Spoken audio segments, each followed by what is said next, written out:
Let me see that. I love taco. Let me see that taco, please. Give it to me, Fernando. That was Lonely Hearts, only on WCTR. Excuse me, this is a supermarket. You two need to get a room. No, we don't. Renegade. Oh, God, you smell incredible. Maybe I'll join in. Renegade cologne for the man who wants to reek of masculinity. Nobody tells a renegade what to do. Sir, that tree is not a bathroom. Oh, really? Ow, not my shoes. Renegade. The renegade man goes where he wants. For the smell of an individual, it's renegade. Or instead of renegade, try sweat. The cologne for the animal inside. It's real sweat. Because nothing attracts women like a sweaty man. Opinions are free, which is why we're here. It's news and talk that our sponsors agree on. WCTR. If you love to hear liberals whine and conservatives lecture, then stay tuned for I Say, You Say. The future of America, threatened again, but this time we mean it. I'm Dr. Phillips. And I'm also Dr. Phillips. Today on the show, should cave paintings in museums make us violent? The anti-beef movement. Both Hitler and Mussolini were vegetarians. And we take on the highly charged debate about test tube babies and actually talk to one. I'm a flashback. Go to hysterics in science class. Do you know what it's like growing up in a beaker? That's all today on I Say, You Say. We share last names, but that's about it. I'm Peyton, that's my wife Mary, and this is I Say, You Say, where left is right and right is wrong. Or where east meets west and the west always wins. That wall came down, darling. Yes, unfortunately it did. I don't know if you saw today's news, so who is in the right in this great dialectical disaster? Is it, as I think, a case of share and share alike, love your fellow man and all wear matching jumpsuits while working on the collective hydroponic farm growing potatoes? Or kill or be killed, crush the weak, and starve the poor, as my wonderful wife thinks? You decide, or let us decide for you. Give us a call, and let my wife, a professor in social Darwinism, or me, a lecturer in pointless anthropology, work things out. That's the problem with liberals. They don't know when to shut up and enjoy freedom. Let's go to the phones. Yeah, hi. Here's the deal. I'm really funny, but nobody wants to hire somebody funny. I mean, how is that fair? I mean, I'm white, middle class, very erudite, you know, whatever that means, but people just respond badly to me. I don't understand it. Are you related to my husband?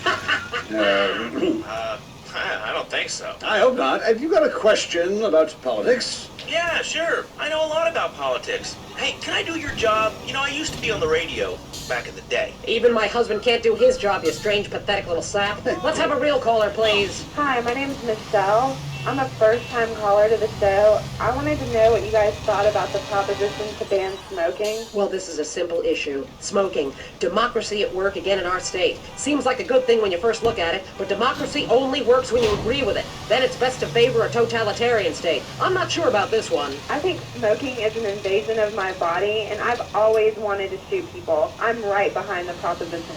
Me too. Thanks, Michelle. I also wanted to say hi to my stepbrother Phil, who's been undergoing a hair transplant today. Hey Phil, if you're listening, I hope it's fixed this time. I won't tell anyone you've got plugs, honey. I'm really proud of you. That's great, honey. But if you want shout-outs, call the rap station. That's offensive, and I'm really offended by what you're saying. I'm a smoker. This used to be a free country. When? Ha! Good point, Dolly. Gotcha. Yes, good point. But remember, our founding fathers grew tobacco. It relaxed them between stressful stints of genocide and witch burning. And you're so against raising taxes, smokers pay more taxes than anyone. My grandfather smoked his whole life. He lived until he was 32. So what I'm saying is, why can't we encourage more smoking and use the money to pay for better health care and some cultural programs, bringing expressive dance and sun worship back to the inner cities? Worrying about the inner city has ruined your academic career. And this woolly thinking is going to ruin your chances of getting anywhere with me tonight. Promise? The thing is, smoking is good because it lets people make a lot of money. But so is selectively culling the population. So what I'm proposing is a change in the proposition.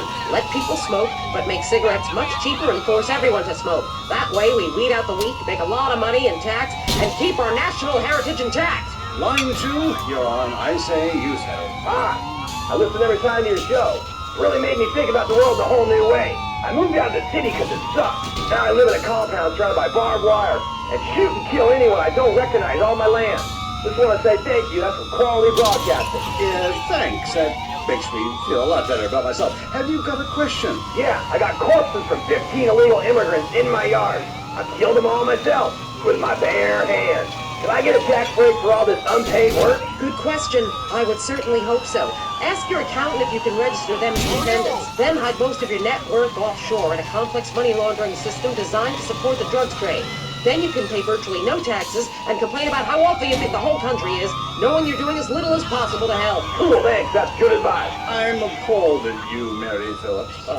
Why? Because that man has a garden full of corpses, and you're talking about money laundering. Yes, it's a great opportunity for some profit-centric thinking. You missed a wonderful opportunity to talk about recycling and organ donation. Oh, God, give me strength.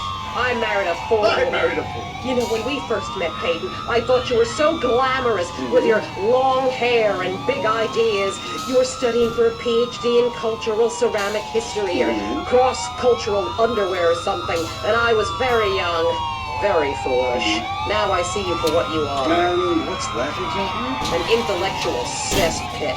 A middle-class disaster. A guilt trip wrapped in neuroses and completely unable to function in this society. No wonder I've begun to sleep around. And on that note, we have to go visit our marriage therapist. There was a conniving bitch and won't write me any more prescriptions for painkillers. Remember, when the left wing and the right wing come together, the country can really get going. Straight off a cliff. We'll see you next time. Boy, I can't imagine what those guys are like in the bedroom, but I'm sure it's a bit like the Bay of Pigs. That was I Say, You Say. Want to be too scared to go outside? The news is next. Leanne Forget, WCPR State-Controlled News. Pravda, breaking news. Is skateboarding making your son impotent? And how to find out. Today's top stories. Why hatred is good for you. Foreigners, worse than we thought. And our top story concerns the death of recently cleared police officer Frank Tenpenny. His body was found in the aftermath of the recent riot set off by his acquittal. Coroners took several days to identify the body, which had been mutilated and stripped by the homeless. More on the riot of the century. How do we keep it from happening again? Richard is on the streets with rescue workers. Leanne, I don't know if you've ever covered a riot. But the scene here is amazing! Rescue workers are opening up a car with the jaws of life right here. It is so cool! Hey, shut up, bitch! I'm interviewing! You're ruining my report, shut up! Hey, rescue guy, come here. Richard Burns, WCTR News. How's it going? You dumbass, I'm trying to save this woman! Get out of here! I'm trying to save this woman. Get back. Yeah, well, see if I give you any beers from my news truck, you overpaid prick. Leanne, this town is gonna need some women. Back to you. Hey, why don't you use the jaws of life on your fat wife, dude? Did you hear me, Rankin? That was rad. I'm so glad you're okay, Richard. Hey, baby, are we up here? I looted some great stuff for our apartment. A fat bearskin rug, a new blender, a double ender. Currently, we have no more information. And in entertainment news, the comeback of the year. Disgraced drunkard Mad Dog, who was recently saved from jumping to his death by a mystery assistant, is on top of the charts with a new album and a sellout tour plan. Yes, people, the wait is over. Mad Dog is back on the top where I belong, baby. #1. Now I want to set the record straight at this point. I've been hearing all kinds of shit like I was drunk and I was on some drugs and I had a breakdown or some shit. I was never in a hotel in Las Venturas. That's bullshit. They just hating on the player, man. They've been hating on me since I was in baby shoes. I was in the studio, took a little time off. I watched y'all rappers get out there and try to do your thing, but now I'm ready to drop this dog shit on your whack-ass rappers. I got a new manager, his name is Carl Johnson, and we gonna take this rap game to a new level by storm for the second time. Yeah, bitches, sign up right now to get in my whole roster. It's gonna be big. Yeah, take a number, ho. Take a number. I'm Leanne Forget, WCTR News. This is the end and a new beginning. Prepare to be scared. The news is next. This is Leanne Forget, WCTR News. Pop sensation Crow threatens to stop singing. America celebrates. And movies. Are they true? Plus, children. Was Freud right? Do they want us all dead? Now a WCTR exclusive with Richard Burns. That's right, Leanne. I'm Richard Burns. Crime in Los Santos has skyrocketed, with officials saying carjacking, murder, robbery, and gang activity is all on the rise. Police described it as, and I'm quoting here, nothing to worry about. I met up with a real-life carjacker earlier who showed me the ropes. I call it the 3 Gs. You just grab, get in, and go. You shut up, bitch! Yeah, you be quiet, bitch. This is a news story. Oh, cool. This is great. This is quality journalism. Back to you, Leanne. Hey, let's get blunted and grab some Clutch and Bell. I have got mad munchies. Sounds good to me. Fire it up. Got your neighbors? Youth counselors in Los Santos are heading to the streets and meeting one-on-one with members of the community. One citizen told WCTR the real problem with drugs. They always say there's too many drugs in the hood. Homie, that's bullshit. Plain bullshit. I mean, the way I see it is, it ain't enough drugs in the hood. Ain't nothing like enough, and that's the real problem for people.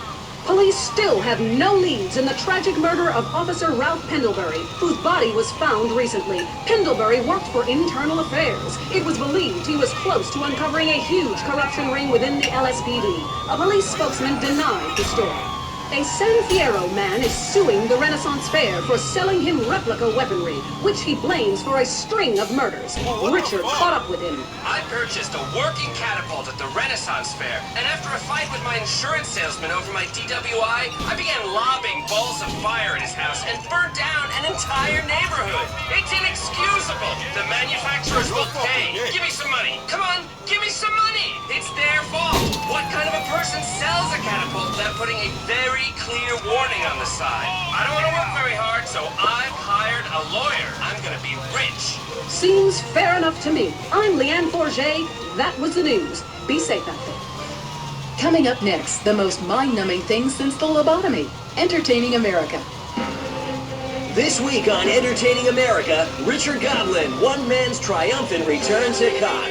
The Sherman Octuplets, a Venturis man says he's slept with them all. Plus, noise, speed, danger, cursing, and patriotism finally come together this weekend at the All-America Drunk Driving Cup. Hi from Vinewood, you're on Entertaining America with me, Billy Dexter, bringing you everything that is important in culture and entertainment, if there is a difference between the two, from the heart of entertainment in America, Vinewood, San Andreas. You with me, the Dex. Wanted to call the show Stack the Dex, but not yet. Kiflum. Anyway, great. Big show for you this week. Controversy, they'll be giving me a Pulitzer. Anyway, today, we've got some great guests. First up, we speak to troubled action hero Jack Howitzer. Then we have a live phone link up with a very special guest, modern-day Lazarus, a man back from the grave now making it as an extra in major motion pictures. Then, I will explain the secrets of the universe to everyone. But first up, Stack the Dex, in which I, Billy Dexter, meet the entertainers in the news. Kiflum. Jack Howitzer, once the biggest star in America, but the last 3 years have been unkind. People describe him as a dinosaur, an action hero relic from the 80s, a muscle-bound Neanderthal, and my favorite, the most stupid gorilla in the jungle. Jack, welcome to the show. Kiflum. Good to be here, Dex. Pleasure. So your movies Exploder and Annihilator got America through some tough times, and I was also a huge fan of 0 Seconds to Death. Thank you. But many say your new film has gone too far. No, this is a romantic comedy with drama. It's got action. It's got a heart. That's what's most important, I think. Okay, well, let's take a listen to the trailer. All right, let's roll that. He was a man at war with himself, fighting a war that someone else lost. It's over, Tim. The war